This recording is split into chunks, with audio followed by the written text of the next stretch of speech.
nuevamente en los Estados Unidos y es un honor poder hablar ante todos ustedes hoy.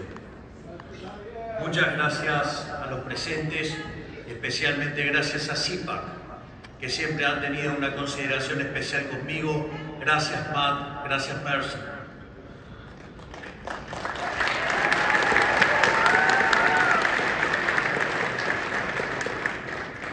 Hace apenas un mes dije en el foro de Davos que creo que estamos atravesando un punto de inflexión en nuestra historia.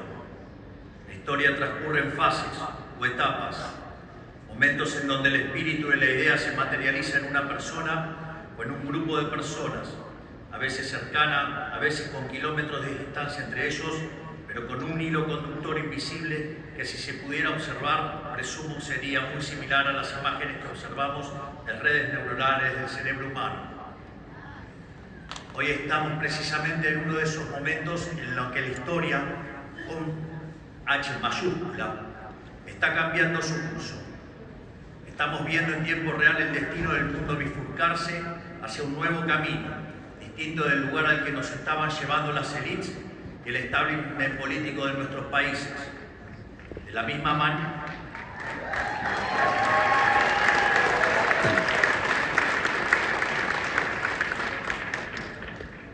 manera, que en la década del 30 se podía vislumbrar que la llama de la libertad se estaba apagando y que comenzaba un nuevo cambio de servidumbre para la humanidad, hoy finalmente podemos decir que la era del Estado omnipresente ha terminado.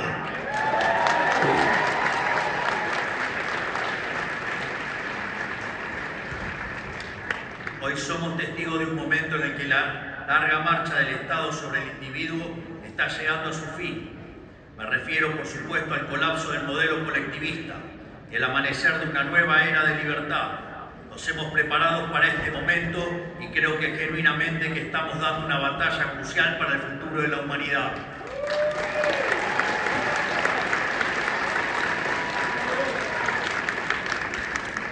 Pero como siempre digo, solo se puede obrar de forma eficaz si el diagnóstico desde el que uno parte es el correcto.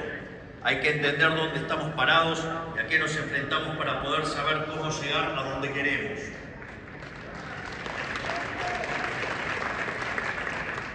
A lo largo de todo el mundo, las sociedades occidentales se enfrentan a un mismo problema y a un mismo enemigo.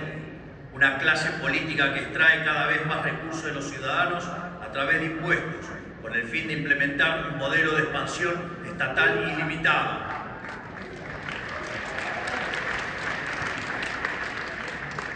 Una clase política con complejo de Dios, que pretende regular cada aspecto de la vida de la gente, haciendo honor a una de las máximas del fascismo de Benito Mussolini: dentro del Estado todo, fuera del Estado nada y nada contra el Estado. Hemos llamado a esta clase política el Partido del Estado, una casta extendida cuyos miembros, más allá de diferencias superficiales, comparten la idea fundamental del avance del Estado sobre la sociedad. Son todos aquellos que, por interés económico o convicción ideológica o incluso cierto idealismo ingenuo, trabajan para los intereses del Estado. Los medios de comunicación tradicionales son oligarquías media, la oligarquía sindical, los empresarios prebendarios, los burócratas permanentes no electos y, en consecuencia, intrínsecamente irresponsables, las organizaciones mal llamadas no gubernamentales que hacen el trabajo sucio de los políticos, las instituciones académicas que proveen el marco teórico para la expansión estatal, los organismos supranacionales y todos los que de alguna manera pertenecen a la gran secta del colectivismo mundial.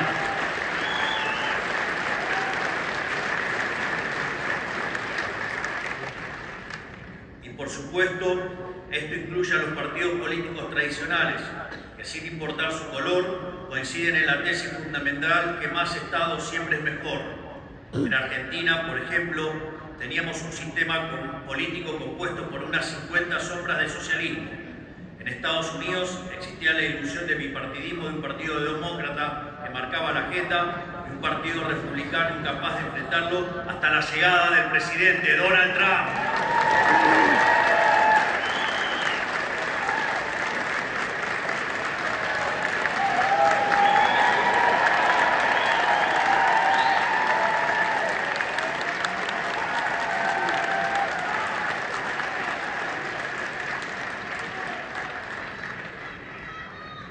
¡Viva!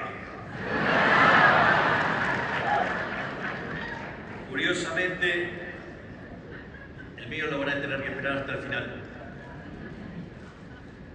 Curiosamente, el presidente Trump es un outsider, igual que yo, porque la tarea que tenemos por delante, el desafío que tenemos por delante, no es para políticos tradicionales que han vivido toda su vida del sistema.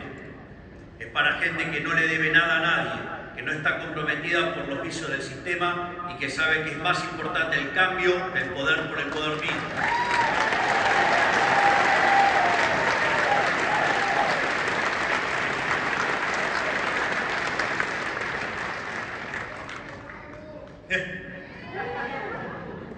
En el establishment político de nuestras dos naciones existía una mentalidad más o menos explícita de que el avance del Estado equivalía a avance de la democracia, que cada conquista del Estado implicaba un acto de justicia social ante las supuestas injusticias de la libertad, que el rol del Estado era llevarnos a una utopía igualatoria mediante la creación sistemática de supuestos nuevos derechos que obviamente debían ser financiados por los pagadores de impuestos. Es justamente en el centro de este esquema que se encuentran los políticos, los principales beneficiarios de este modelo de expansión ilimitada del Estado, esos que hacen de vivir de otros por la fuerza un estilo de vida, depositarios de poderes y privilegios que serán la envidia de cualquier monarca de la historia. No importan las peleas televisivas ni las supuestas diferencias partidarias, todos trabajan para el mismo Dios, el siniestro, y su manifestación en la tierra, el leviatán del que hablaba Hobbes.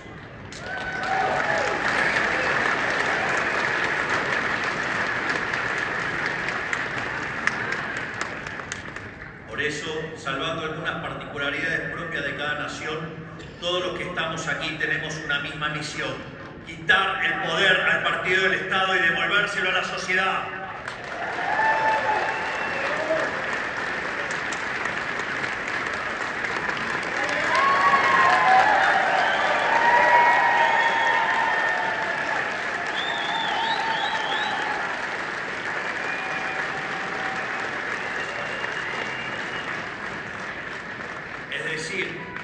Como decía Albert Nock, que describió en su libro En nuestro enemigo el Estado, que el poder social fue progresivamente arrebatado y trasladado al Estado por la fuerza. Nuestro objetivo es hacer el camino inverso, aumentar el poder del ciudadano y quitarle el poder al Estado.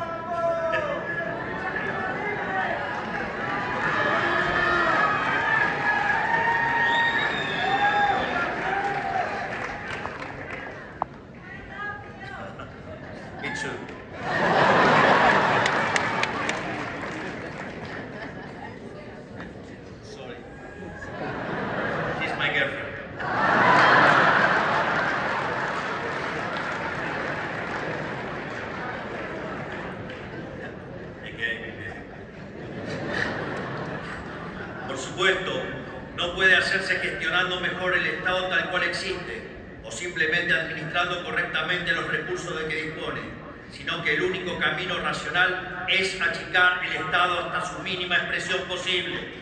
Reducir el tamaño del Estado es en sí mismo un acto de justicia, porque cada erogación del Estado es una sustracción del pagador de impuestos.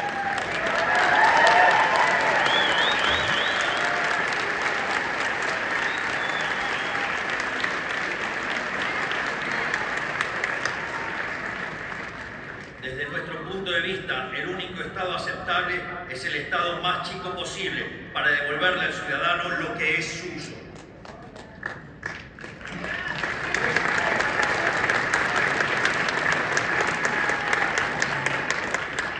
Por eso, todas las atribuciones que no tengan que ver directamente con la protección de los tres derechos fundamentales, que son el derecho a la vida, a la libertad y a la propiedad privada, deben volver a su origen, los individuos asociados de forma voluntaria sin intromisión del Estado.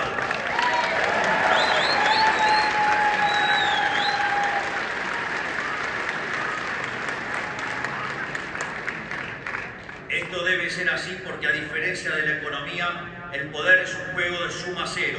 Todo el poder que tenga el Estado necesariamente no puede obtenerlo al mismo tiempo la sociedad.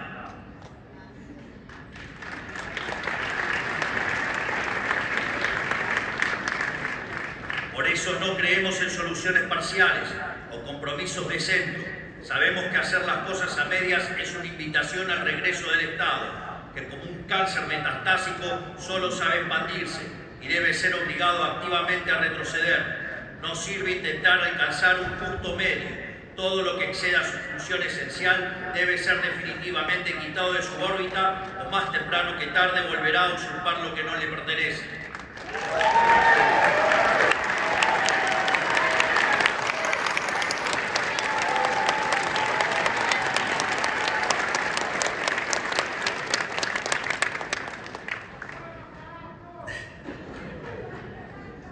Sabemos que no es una tarea fácil.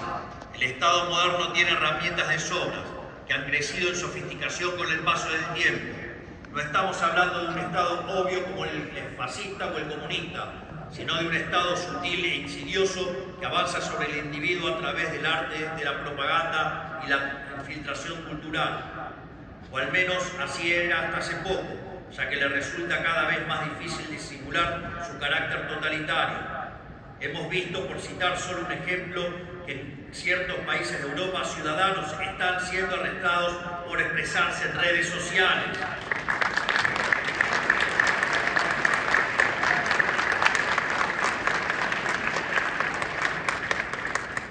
Pero en términos más generales, hablo de la financiación de la academia, incentivando la elaboración de estudios que justifiquen la implementación de políticas públicas intervencionistas y de la compra encubierta de medios de comunicación mediante la pauta pública. Hablo de las múltiples ONGs que viven de nuestros impuestos, de los subsidios a la cultura para producir propaganda, y aquí en Estados Unidos, por supuesto, el escándalo de USAID, que destinaba millones de dólares de los pagadores de impuestos a financiar desde revistas y canales de televisión a fraudes electorales como en Brasil, y gobiernos con aspiraciones discriminatorias como en Sudáfrica.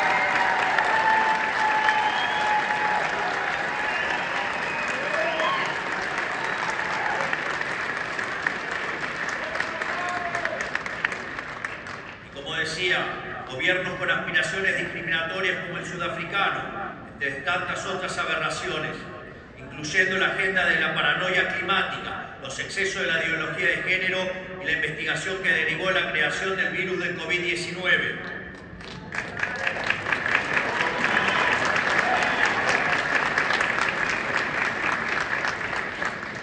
Sin embargo, lo único que realmente logra este mecanismo de bajada de línea globalista es transferir riqueza de la clase baja de un país rico a la clase alta de un país pobre. En pocas palabras, hablo de una red global de influencia y formación de opinión pagada con los impuestos de los ciudadanos, un aparato de propaganda sin precedentes en la historia humana, quizás el escándalo político más grande que hayamos visto. Y luego esos mismos hipócritas acusan a Elon Musk de interferir en las elecciones de otros países.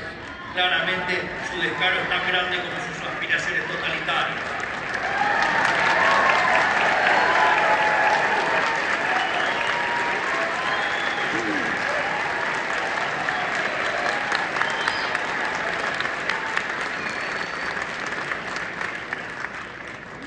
Y si ese nivel de colectivismo en sangre hubiera tenido soluciones, sus apologistas tendrían al menos algo a lo cual aferrarse, pero ni eso. Esa fue históricamente la excusa de los estatistas del pasado, que la prosperidad llegaría mediante la administración racional de recursos por parte del Estado, recursos que el sector privado era incapaz de aprovechar. Pregunta, ¿y acaso quién maneja el sector público? ¿No son humanos? Sin embargo, hemos sido testigos de que a mayor expansión estatal, peor es la calidad de vida de la gente. No por nada Hayek dedicó su último libro a explicar este fenómeno, al cual llamó la fatal arrogancia.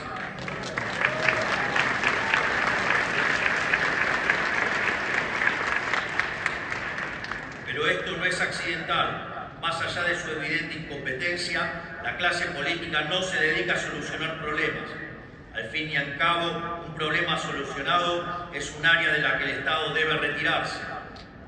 Al contrario, la clase política se dedica a perpetuar los problemas y así vivir de ellos para siempre. Por eso viven creando problemas nuevos, instalándolos desde sus aparatos de propaganda para luego ofrecer a sí mismos como solución. ¿Y en qué consiste esa solución? En la implementación de regulaciones que causan todavía más problemas a ser solucionados por más regulaciones.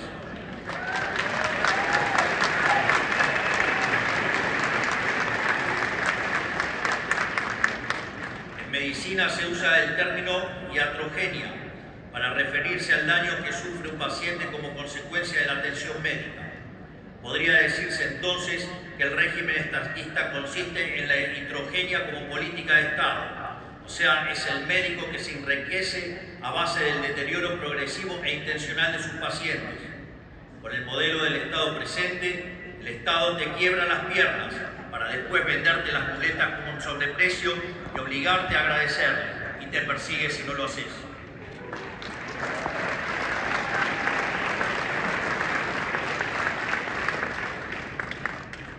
Como contrapunto, dicen algunos testimonios que en la medicina tradicional china, el médico familiar cobraba honorarios de forma constante por mantener a la familia sana. O sea, según la leyenda, cuando un miembro enfermaba, el médico dejaba de percibir los honorarios, viéndose incentivado a resolver la enfermedad de una forma eficiente y rápida. Imagínense tan solo pudiera funcionar así el Estado. Cuánta miseria nos hubiéramos ahorrado.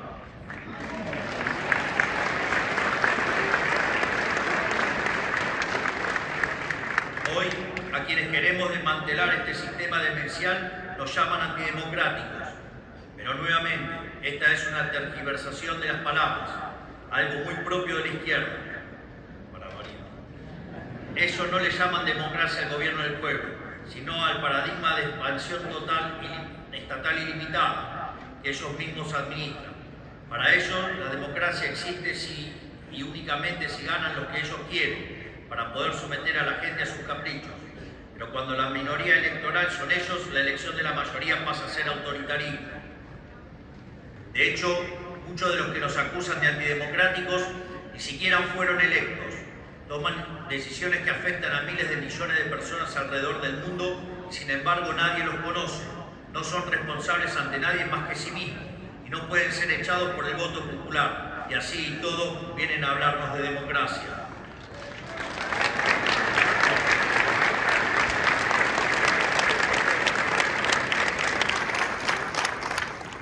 En fin, dicen que Trump y yo somos un peligro para la democracia, pero en realidad están diciendo que somos un peligro para ellos.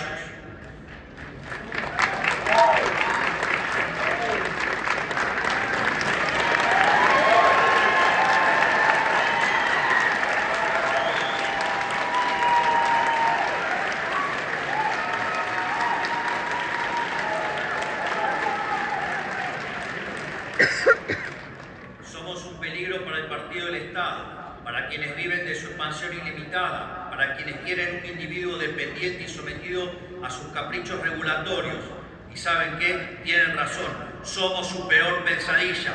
Venimos por sus privilegios, habiendo sido elegidos por la mayoría de cada uno de nuestros pueblos, con el mandato claro de quitarles un poder que no les pertenece.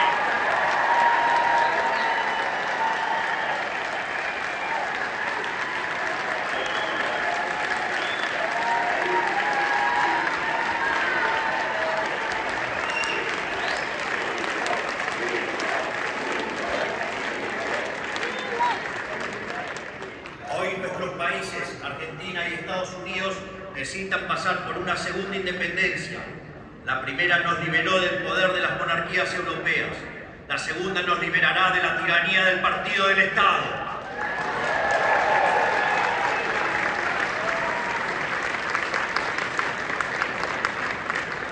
Por eso hemos puesto tanto esfuerzo en identificarlo, porque no se puede luchar contra lo que no se conoce. Y tener un enemigo bien definido es un aspecto fundamental de nuestra batalla cultural. Ahora ya lo conocemos, le hemos ganado las elecciones, estamos en proceso de desarmar su leviatán, que es una herramienta de opresión perpetua.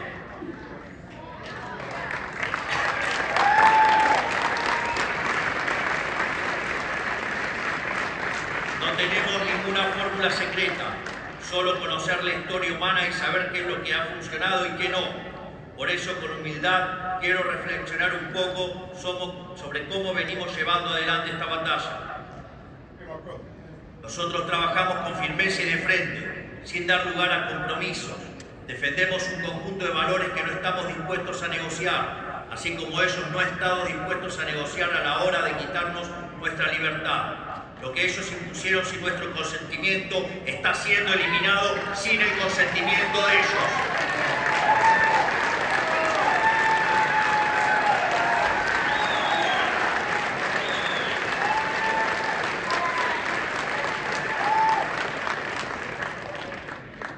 Por eso hemos pasado la motosierra por los sectores y atribuciones del Estado que consideramos superfluos, redundantes, innecesarios o directamente perniciosos para la sociedad.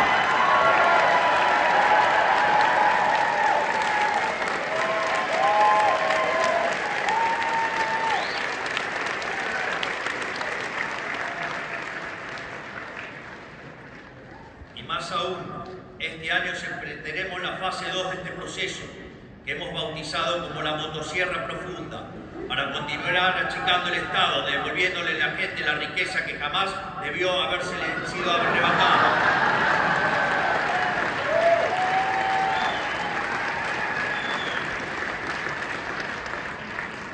Lo interesante es que este proceso de justicia tiene un correlato político, porque por su naturaleza el partido del Estado se financió históricamente de gasto público mal asignado y de negocios turbios con el Estado. Por eso, achicar el Estado es cortarle la manguera a los clientes del Estado enquistado en él, que ejercían una feroz resistencia al cambio, valiéndose el dinero de los pagadores de impuestos para mantenernos subyugados.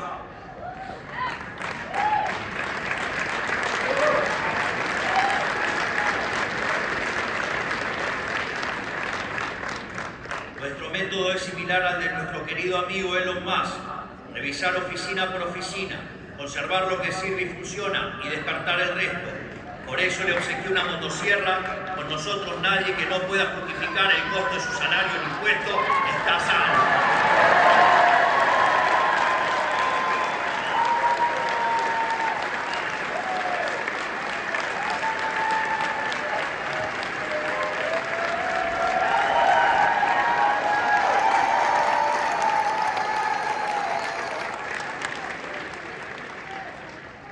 Muchos de ellos tendrán que volver al sector privado y ganarse la vida ofreciendo sus bienes y servicios en el mercado, tal como los pagadores de impuestos de los que han vivido tantos años. Mi más sentido pésame a los políticos que creyeron que este momento nunca llegaría y no están preparados, porque se van a llevar un baldazo de agua fría.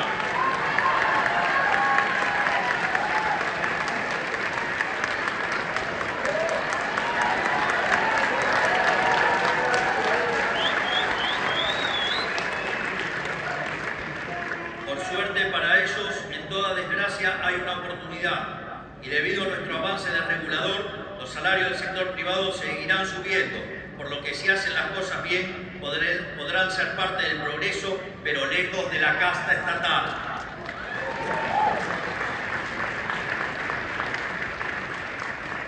Como ya he dicho, esto no es una tarea sencilla. Aquí en Estados Unidos, burócratas rebeldes han intentado sabotear el trabajo del Departamento de Eficiencia Gubernamental y están recurriendo a mecanismos burocráticos y legales para intentar bloquear cualquier reforma, lo cual también sucede en nuestro país y es algo con lo que debemos luchar día a día. Pero nada de eso nos ha tomado por sorpresa. Somos conscientes de que van a hacer lo posible por detener este cambio, sin importar el daño resultante. Si tienen que destruir el mundo para conservar sus privilegios, lo van a hacer. Y nosotros vamos a seguir luchando.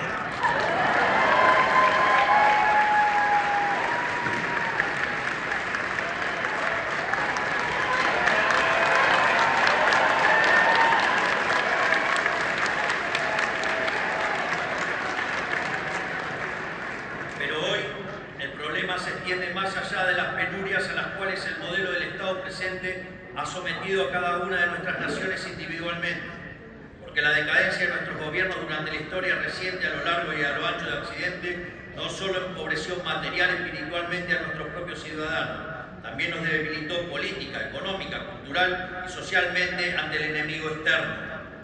Nos volvió moralmente débiles y nos hizo vulnerables ante las peores expresiones de la barbarie, los peores enemigos de la libertad.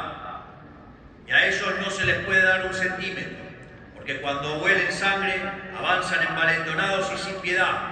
Esto quedó demostrado durante los cobardes ataques perpetuados el 7 de octubre de 2023 en Israel, que costaron más de 1000 inocentes y la captura de 251 personas.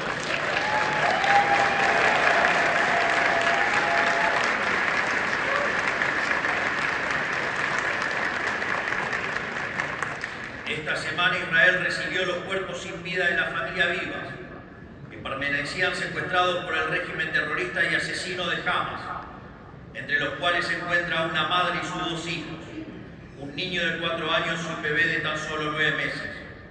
Es tan inescrupuloso y sanguinario este régimen que, en el último gesto canallesco, no tuvieron mejor idea que exhibir burdamente sus ataúdes ante el vitoreo de una multitud sin el más mínimo respeto. Esto es lo que está en juego y no podemos darnos el lujo de fallar. Por eso es fundamental que las naciones que hemos abrazado las ideas de la libertad permanezcamos unidas y colaboremos unas con otras.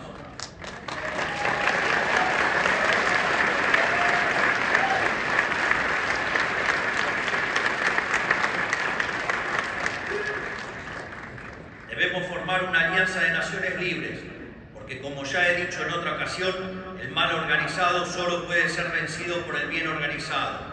Solo mediante esta internacional de derecha podremos ponerle un fin a la casta política a la que nos enfrentamos, que está hundiendo a Occidente en la más oscura profundidad, y recuperar el ímpetu para proteger a las fuerzas despóticas que nos quieren subyugados.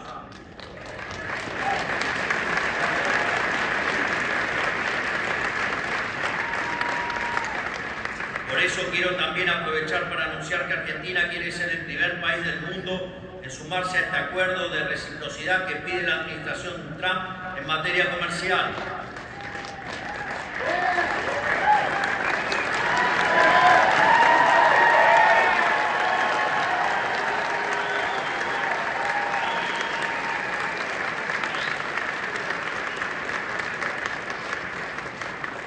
De hecho, si no estuviéramos restringidos por el Mercosur, Argentina ya estaría trabajando en un acuerdo de libre comercio con los Estados Unidos que sea mutuamente beneficioso y que no cargue injustamente sobre las espaldas de los productores argentinos, pero tampoco sobre los de los americanos.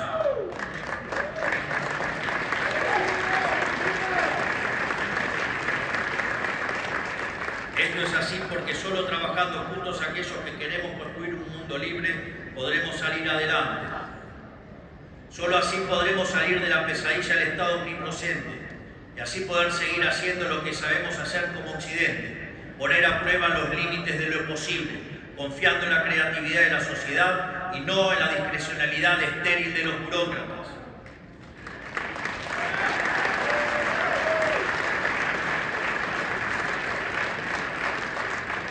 Solo así podremos retornar nuestro camino de grandeza como civilización, haciendo honor a nuestros antepasados que dieron la vida por ver un mundo libre y una humanidad próspera.